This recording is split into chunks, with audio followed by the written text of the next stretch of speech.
Hi అండి, ఎంతో టేస్టీగా ఉండే చేపల పులుసు ఎలా చేయాలో చూపిస్తాను. పొయ్యి మీద ఇట్లా వెడల్పాటి గిన్నె పెట్టుకొని కొద్దిగా నూనె పోయాలి.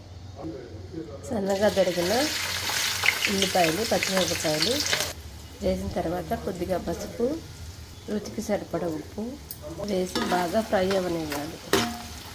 బాగా ఫ్రై అయ్యాయి. ఇప్పుడు అల్లం వెల్లుల్లి పేస్ట్ వేసుకోవాలి. కొద్దిగా కొబ్బరి, చిన్నులపాయ పేస్ట్ కూడా వేసుకోవాలి. ఇది నేను గ్రేవీ కోసం మాత్రమే వేస్తున్నాను. మీకు ఇష్టమైతే వేసుకోవచ్చు, లేకపోతే వేసుకోకపోయినా పర్వాలేదు. తర్వాత 4 లవంగాలు పొడి చేసుకొని వేసుకోవాలి. తర్వాత కొద్దిగా పచ్చికారం, కొద్దిగా సాంబార్ కారం వేసి ఒకసారి కలుపుకోవాలి. తర్వాత చింతపండు పులుసు కూడా వేసుకోవాలి. తర్వాత చేప ముక్కలు వేసేసేయాలి.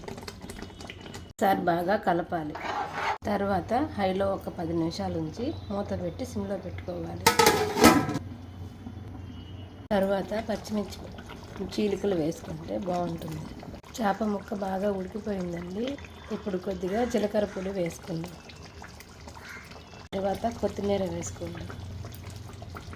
అంతేనండి, చేపల కూర రెడీ అయిపోయింది. Please like, share and subscribe.